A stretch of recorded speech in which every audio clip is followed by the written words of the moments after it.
Welcome to Dancin Moon Songcast. I'm Scott Simpson, casting from Dancin Moon Studio in Spearfish Canyon on the north end of the Black Hills of South Dakota, right on the banks of the Spearfish Creek. If you'd like to follow along, you can download a free PDF from my lyric book from scottsimpsonmusic.com/lyrics, and of course you can find links to all my music there as well.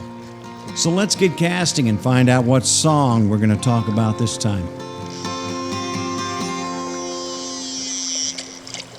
Well, in today's episode, we're going to take a listen to Punch Another Hole from 2010's Letting the Sunlight Back In LP. So we'll give a listen to Punch Another Hole and then talk about it on the other side.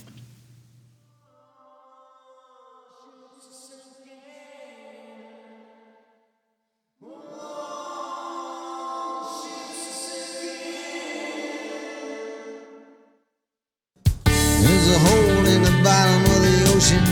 There's a hole in the bottom of the sea. Lots of muck coming up on the beaches as far as I can see, yeah. Lots of people feeding their addiction. Everybody got some place to go. Every rig is another shed needle. Gotta drill, baby, drill some more. And if you have a closed fist, every problem, well, it's just another time to explode. And if you have your eyes closed in this darkness, well, you're only gonna find one solution, yeah. You're gonna punch your mother hole. Gonna punch another hole.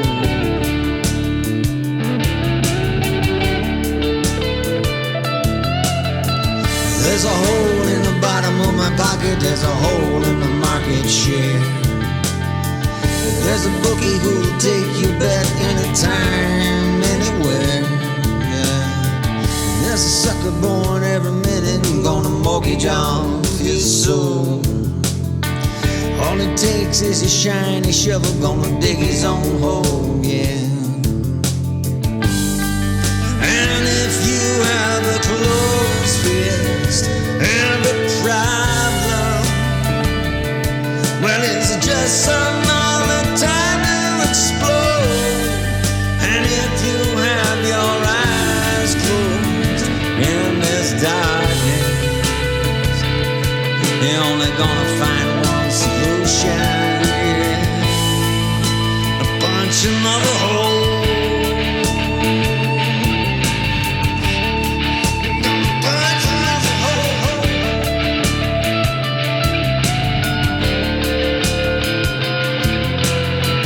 There's a hole at the end of the muzzle. Don't get in my way. 1,000 more are coming right behind me, gonna make you change your ways. Every hole is a mouth to a tunnel stretching back to an empty place. Every eye looking down the barrel wears another human face, yeah. If you have a clenched fist, every problem, well, it's just another time to explode. And if you got your eyes closed, yeah, in this darkness, well, you're only gonna find one solution, yeah. Punch another hole, yeah. Gonna punch another hole.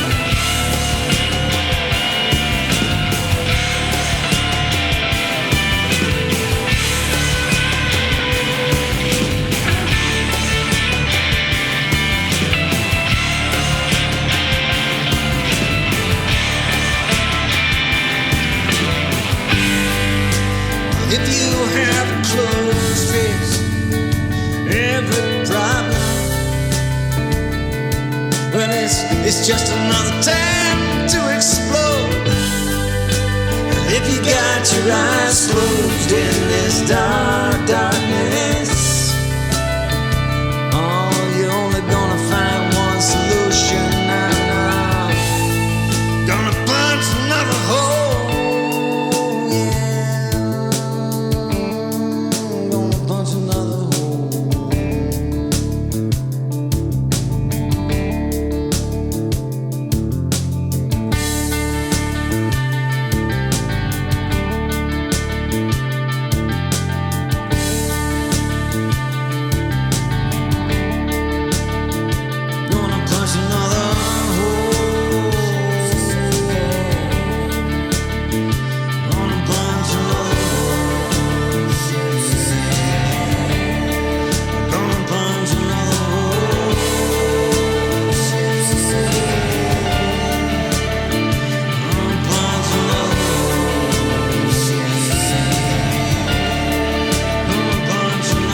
Oh, this ship's a sinking.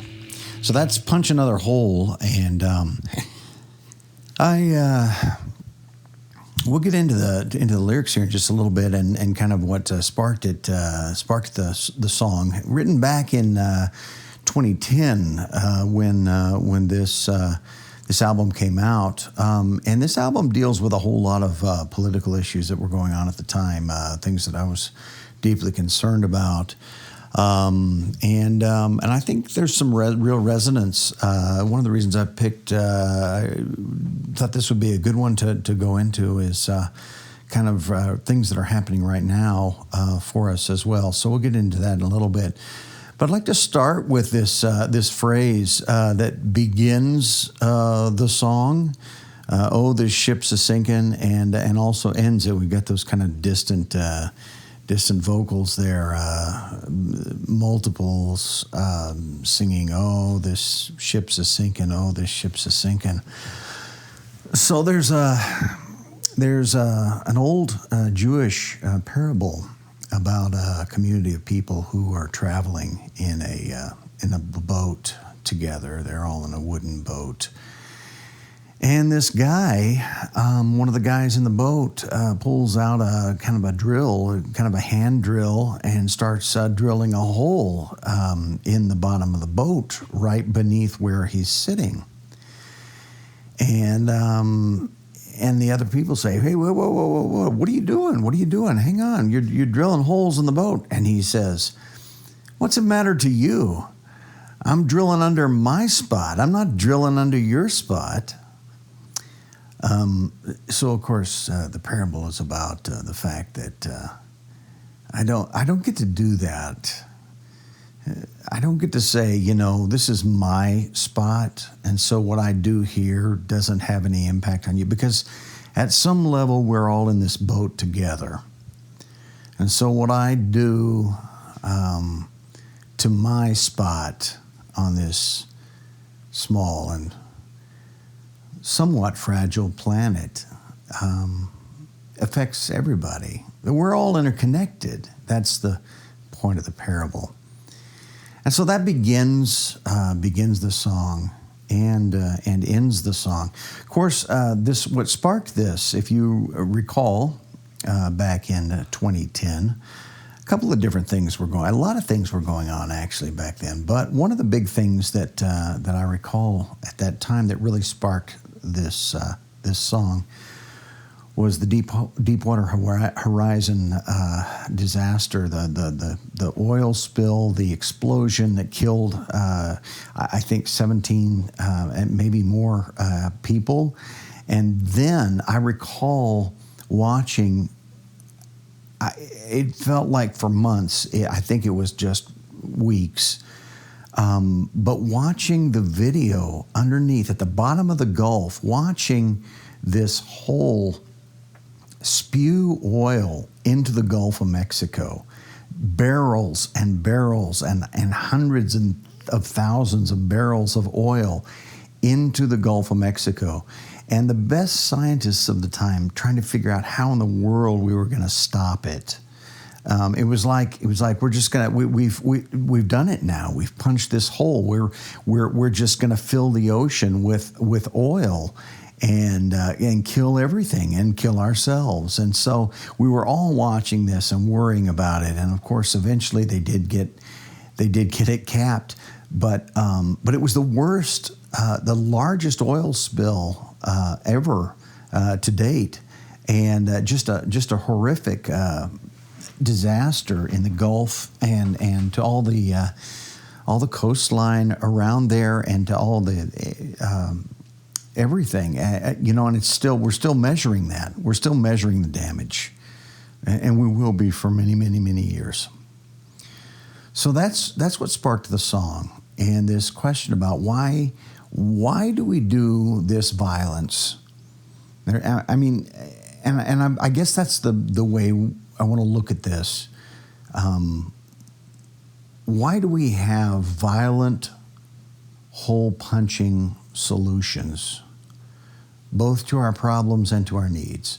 Because quite often, the violent solution the punch another hole, the lash out with the power because we have it.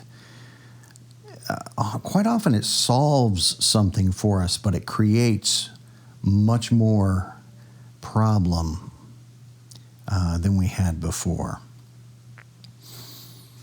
So maybe you're realizing why I'm talking about this today.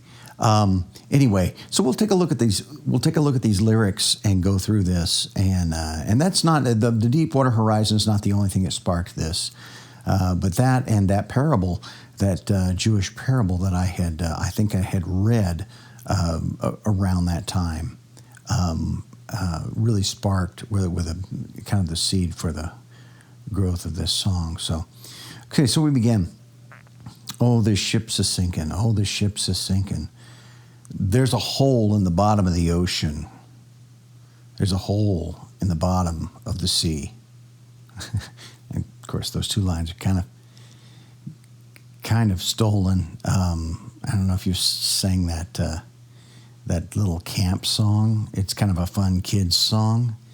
To me, starting with those two lines, the funny kids song. Because you sing about what's in the hole, and it's just this fun, repeat all the verses kind of kids song that we sing at.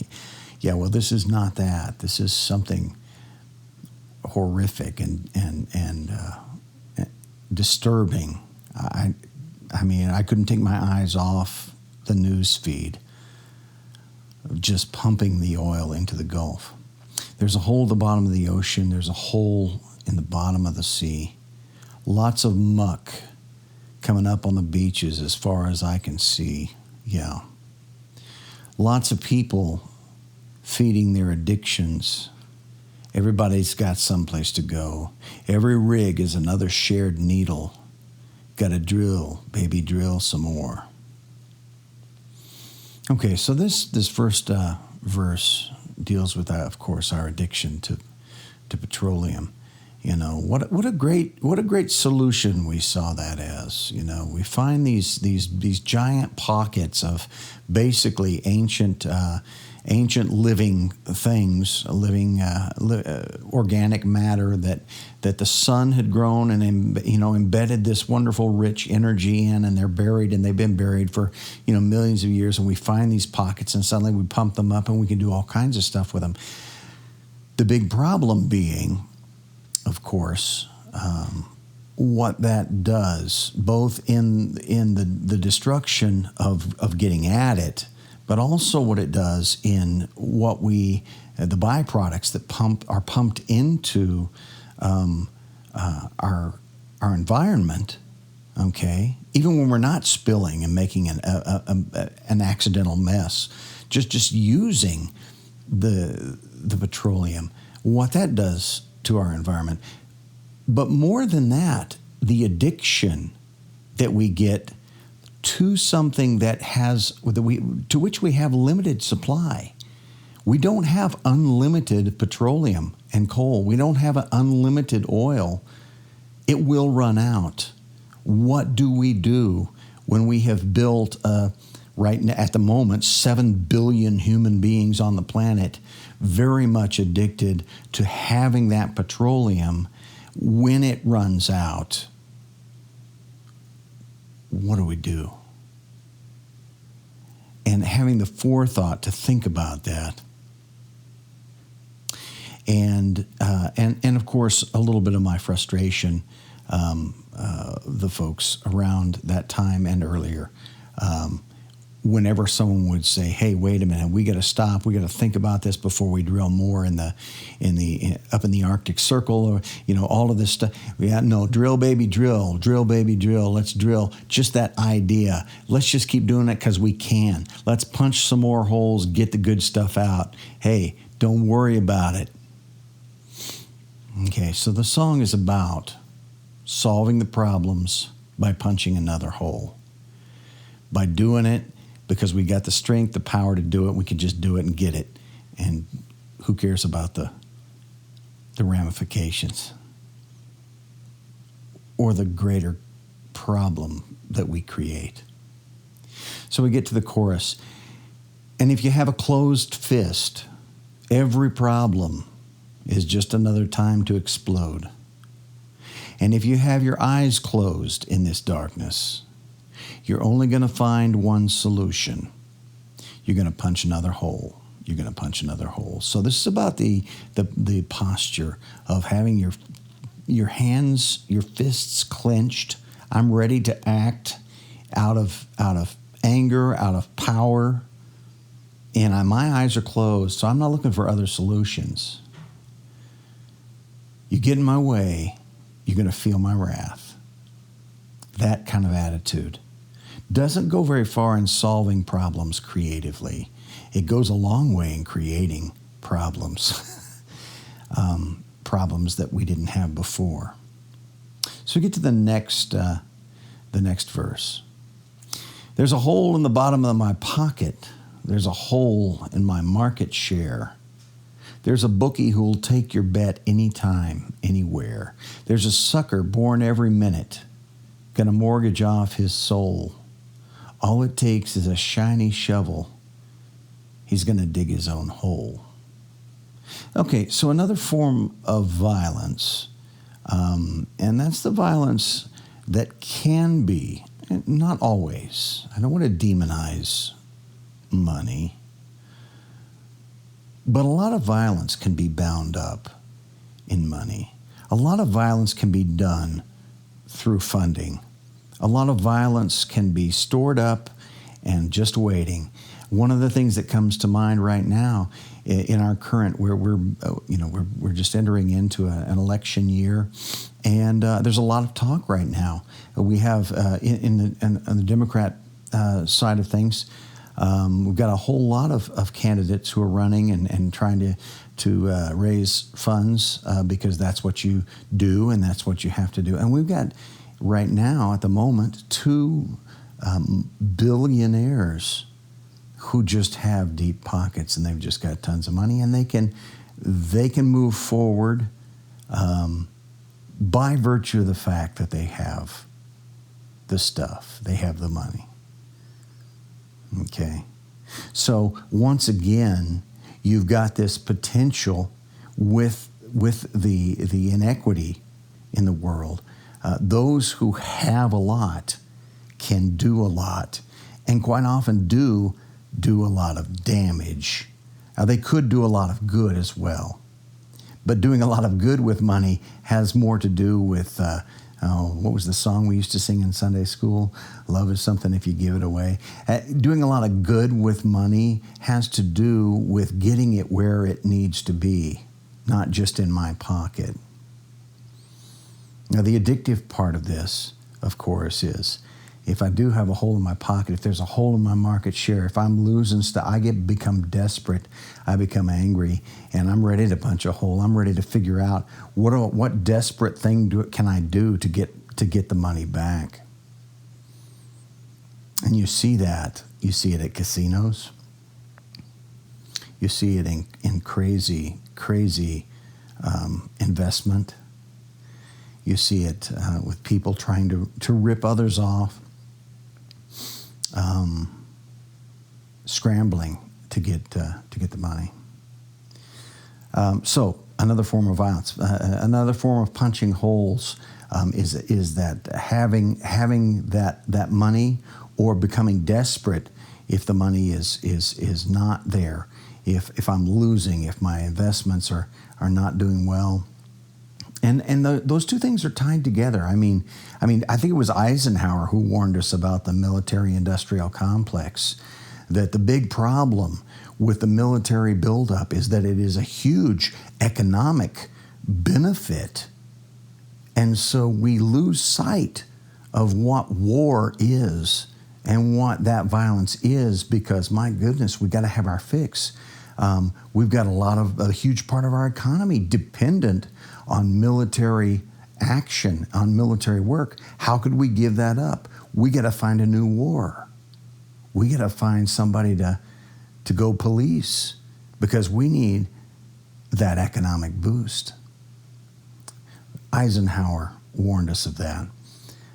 We still doesn't seem like we've heeded his warning. So then we have a repeat of the chorus. We'll read through the chorus one more time in a little bit, but I want to get on to the third verse. There's a hole at the end of the muzzle. Don't get in my way. 1,000 more are coming right behind me, going to make you change your ways. Every hole is a mouth to a tunnel, stretching back to an empty place. Every eye looking down the barrel wears another human face. So this verse is really about that, very specifically about that violence, about our solutions being militaristic, our solutions being another battle, being another missile, another drone. And we continue to do this, which brings me to the current situation. We're here right smack dab in the middle of January 2020. And so I don't know when you're listening to this, but what we're obsessed about right now is just a week or so ago, our president gave the order to take out Soleimani, who was the military leader in Iran. There's a lot of debate going on right now as to whether there was an imminent threat or if this was just a random assassination. There's debate connected with motive. Is this about the current impeachment trial that's going on, the impending election that's coming up, a distraction, or was this a valid thing to do? So all of this discussion is going on. But what's, I think, really important, despite the agreement across the board that Soleimani was a horrific person who had killed many, many, many people, the question remains, did this action, this punching a hole, this taking him out with a missile, did this make us safer? So at the moment, we're in the wake of Iran having responded by sending missiles and destroying one of our bases in Iraq.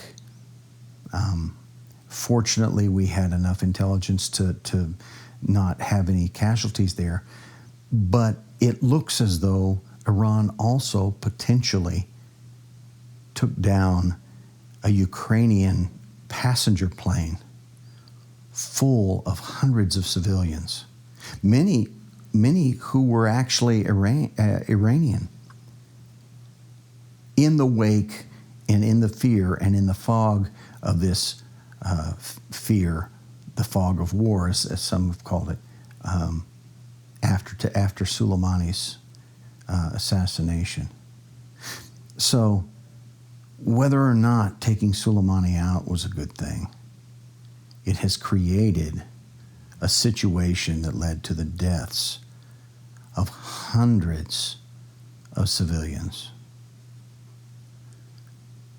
on a plane, just headed home somewhere, hit by a missile. So the question embedded in the song is, does punching another hole really solve anything? Does the violent reaction really solve anything? Or does it threaten to sink our collective ship? We'll go back, take one more look at the chorus. And if you have a closed fist, every problem is just another time to explode. And if you have your eyes closed in this darkness, you're only going to find one solution. You're going to punch another hole, punch another hole. Oh, this ship's a-sinkin'. Oh, the ship's a-sinkin'. Oh, the ship's a-sinkin'. So if you know anything about brain research, you know that there's a part of our brain called the amygdala that is very good at responding and punching holes, responding fight or flight, sometimes freeze. It's really helpful when you're being attacked by a wild animal or something like that. It's something we've had for a long time in our DNA. But what this amygdala does is it takes over the thinking. It floods the body with chemicals, and it prevents creative compassionate, empathetic thinking, while the amygdala, while that part of the brain is active, that frontal cortex is not active. And that's the part where we come up with our rich solutions, our creative solutions, our empathetic solutions, our compassionate responses.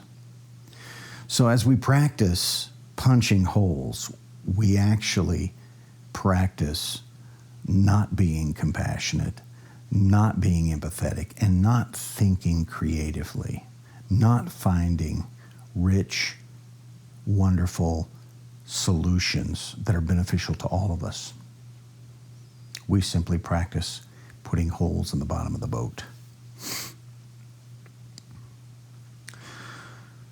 So, music-wise, the entire album is rock, and so had a really good time with that. This was, I think, probably the first album that I really decided that's just kind of the genre I'm looking at, and so I had a great time with the instrumental breaks and the electric guitar. I'm no kind of guitar hero. I don't wield my electric axe too often, but it was a lot of fun. It's always a lot of fun doing that because that's the kind of music I loved growing up. I was a huge Zeppelin, Yes, prog rock, Rush, Kansas. Oh my gosh! So all of that good stuff. I got to play rock star for a little bit on this album, but it was fitting because it was an angry album. It was a protest album. It was saying, "Hey, we've got some problems. We need to wake up," and we need to wake up not in anger. Not wake up punching holes, not wake up reacting, but wake up thinking creatively, eyes open, hands open, hearts open. So there we have it. That's Punch Another Hole from Letting the Sunlight Back In from 2010. Thank you for joining me for Dancin Moon Songcast. I'm Scott Simpson, and you can go over to ScottSimpsonMusic.com and find all links to all my music, lyrics, all of that stuff. You can also follow and stream me on Spotify, on Apple Music, iHeartRadio, anywhere else you like to stream your music. I've got currently at the moment 25 albums out there, real mix of genres and styles. So you'll find something you like and maybe find a couple of things you don't like as well. Anyway, join me every Friday. We put out a new episode. Thanks again for joining me at Dancin Moon Songcast. Be well.